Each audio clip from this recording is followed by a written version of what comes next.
go for a while, and then they drop they drop it.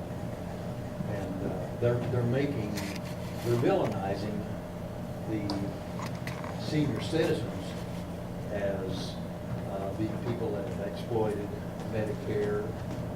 That's why we want to cut your benefits. And my real concern is we've all in this room that are on Medicare, and I was on Medicare Advantage. Okay, that's a wrong thing. Right.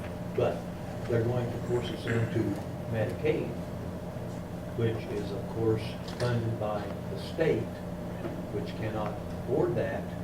And where are we going to end up? That's my question. Question related to pushing many seniors onto Medicaid, which of course is funded in large measure by the state, and the state can't afford it. And so what's going to happen to those who've been forced onto Medicaid? Well, I suspect we're good people in this state of Indiana. We're going to take care of our seniors. So we'll probably, again, if this health care legislation continues to exist, we probably have to jack up taxes to some extent in order to be able to fund these unfunded liabilities for Medicaid. And what happens when we jack up taxes? Well, employers certainly don't like that. Individuals don't like that.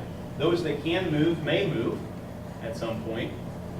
And you know, if the issue of this campaign is about fiscal responsibility and creating jobs, then right there you've hit on something, sir, that's not going to help the state of Indiana in either regard. So I share your concerns. I suspect at some point we'll start to figure out just how bad this is and force some change in Washington. That's my hope. But I'd like to force that change right now before they implement a lot of these monstrous programs. And I think we've got a really good chance of making that happen. I know that it's going to take quite a number of votes in the House of Representatives, even in the Senate, to make it happen, but I'm optimistic. I mean, I've been doing this for 16 months now, and I can't tell you how energized conservatives are. You know, I say conservatives, I don't say Republicans or Democrats, because there are a lot of Democrats that didn't ask for this. So, yes, sir. I mean, you're alluding to wanting to overturn the health care bill that's passed. Right. What's your thoughts? I mean, what's the plan on that? What would you support in doing? Assuming the conservatives would, assuming you get elected in November. Sure. What would be your plan of attack to Sure. overturn what's already Well, I mean, passed? and it's a fair question. Let me first say, though, that I'm running to be one of 435 members of the House of Representatives, one of 535 members of Congress, and you're still dealing with the president. So let me show a bit of humility here and say I don't dictate the agenda. I won't should I go to Congress. The Speaker of the House will have a large say in that. And I, of course, would cast my vote for a Republican Speaker of the House. They would develop that plan in consultation, maybe with people like myself. I do have some ideas about it. And it would include those ideas that I talked about earlier. I would say, let's just repeal the health care legislation as it was presented, as it passed the Congress. That's not a difficult thing to do. We pass laws and ordinances at various levels of government that repeal earlier laws all the time. And let's just put together a proposal that both parties can agree with that actually brings down the cost of health insurance. I really think that that should be the primary objective. Purchasing health insurance across state lines, tort reform, I mean, it would be my preference that included some things like that. To get some Democrat votes, I think there's some things that can be contemplated too, like, you know, I'm sympathetic to the working poor. Even if we adopt my incremental changes to try and bring down the cost of health insurance, if there still are hardworking American families that just can't afford health insurance, I would contemplate maybe some sort of tax credit to allow them to be able to purchase health insurance as well. So, you know, it's going to have to be a proposal that will receive some sort of bipartisan support, as most of our landmark legislation in our history is bipartisan. It's another big criticism I've had with this process. It's been unipartisan. And this was a president that pledged from the beginning he was going to run a different sort of Washington.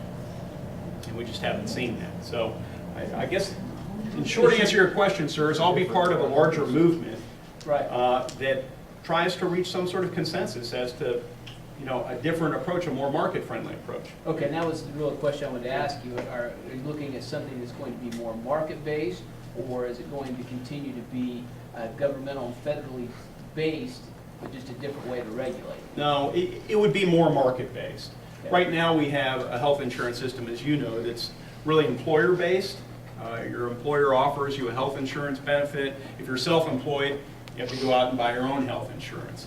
I think pooling is a good idea, allowing small business people and the self-employed to pool together to achieve buying power and then go out into the marketplace and get better rates. So I would make sure, you know, were I to craft the plan, that would be part of it, and I would hope that this bipartisan plan would include some form of pooling.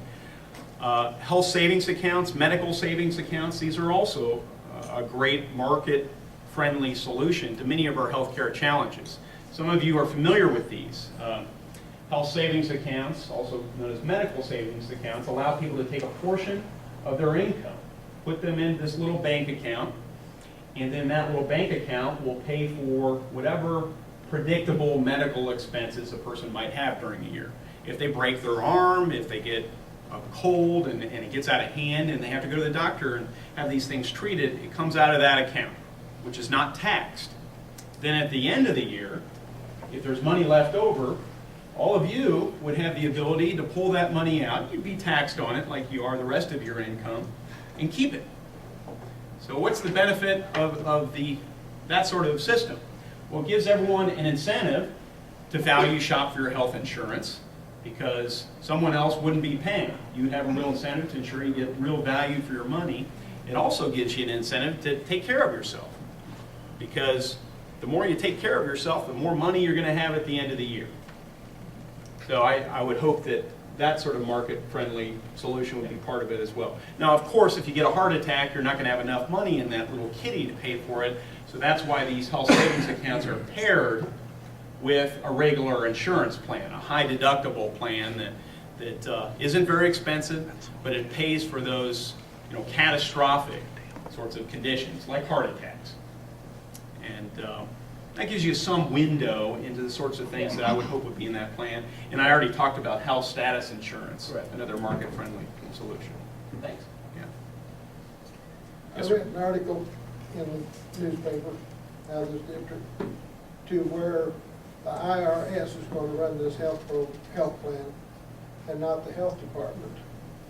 And any insurance company, Medicare, Medicaid, whoever pays the bills of anything that you have, next January you get a 1099 and you pay, that'll be figured as your income. Is there anything to that? Yes, there is.